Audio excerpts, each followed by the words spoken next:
नमस्कार मंडळी. आज रविवार आहे आणि रविवारची आपल्याकडे मच्छीवाली आली होती सकाळी. तर मच्छीवालीकडून सकाळी आजीने बांगडे घेतलेत. तर त्या बांगड्याची आज ती कालवण करणार आहे. तर बघूया कशा प्रकारे ती कालवण करते. ती बांगडे ठेवले ते आपण बघूया.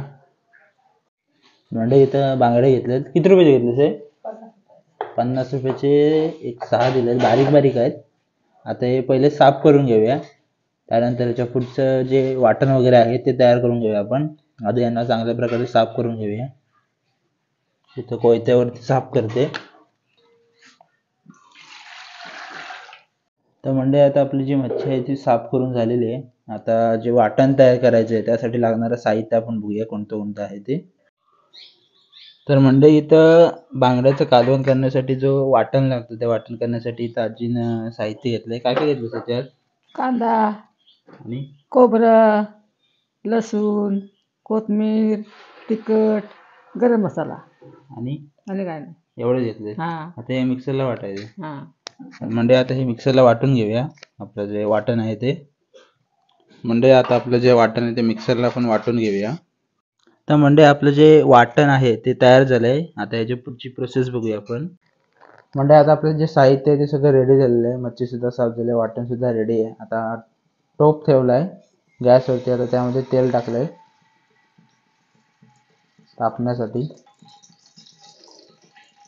इकडे तिखट मिठाचा भांडा सुद्धा घेतलाय. आता यामध्ये लसूण टाकायचे 2 चेचलेल्या. आता काय टाकायचं? तिखट.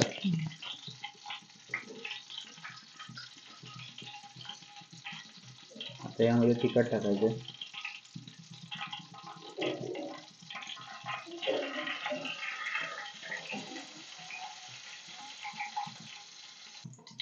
आता तिखट टाकायचं. मग काय टाकायचं? तसं आता तिखट वाटली वाटत टाकायचं. आता वाटप टाकायचं. हे सगळं मग हे टाकायचं. हे टाकायचं. हे मिक्स नाही करायचं. आता टाकतो त्याच्यात. मिक्स करून घ्यायचं.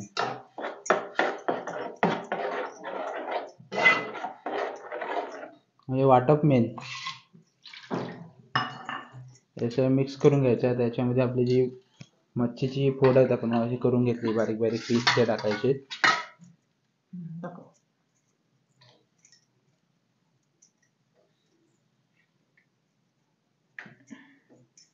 टाक सगळे. म्हणजे आता यामध्ये कोकम टाकायचे. हे थोडासा फ्लेवर येतो. आंबट होते. आजी सांगते तसं आंबट होतं. आणि मीठ सुद्धा टाकायचे.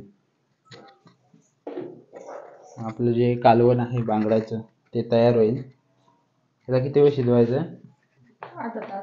अर्धा तास. खाणार कशाबरोबर? भाताबरोबर.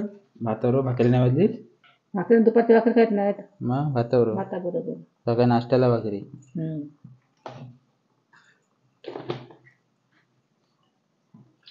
आता हे शिजायला द्यायचं अर्धा तास. अर्धा तासानंतर बघूया कसं शिजून तयार होतं ते. थोडंसं पाणी ओतायचं. जास्त जर घट्ट असेल तर थोडंसं पाणी ओतायचं. ते शिजल्यानंतर आटतं थोडं. विहिरीत आहे म्हणून ओतू नकोस. होय काय? बाबाला भातावर रस्सा पाहिजे. कड काढून घ्यायचं आता याला. म्हणजे आता आपलं जे बांगड्याचं कालवण आहे त्याला मस्तपैकी उकळी येते. अगदी अर्धा तास नाही पण उकळी एक काढायची एक आणि मग तयार होते. बांगडे शिजले पाहिजे चांगले. म्हणजे आता आपलं जे कालवण आहे ते शिजलंय आणि भातावर किंवा भाकरीवर खाण्यासाठी तयार आहे. दुपारी हे खायचं मस्तपैकी. आता गॅस बंद करूया. म्हणजे तुम्ही बघू शकता आपलं जे कालवण आहे बांगड्याचं ते रेडी झालंय खाण्यासाठी. तुम्ही व्हिडिओ पूर्ण बघितला त्याबद्दल तुमच्या सर्वांचे मनःपूर्वक आभार. आता भेटूया पुढच्या व्हिडिओमध्ये. धन्यवाद.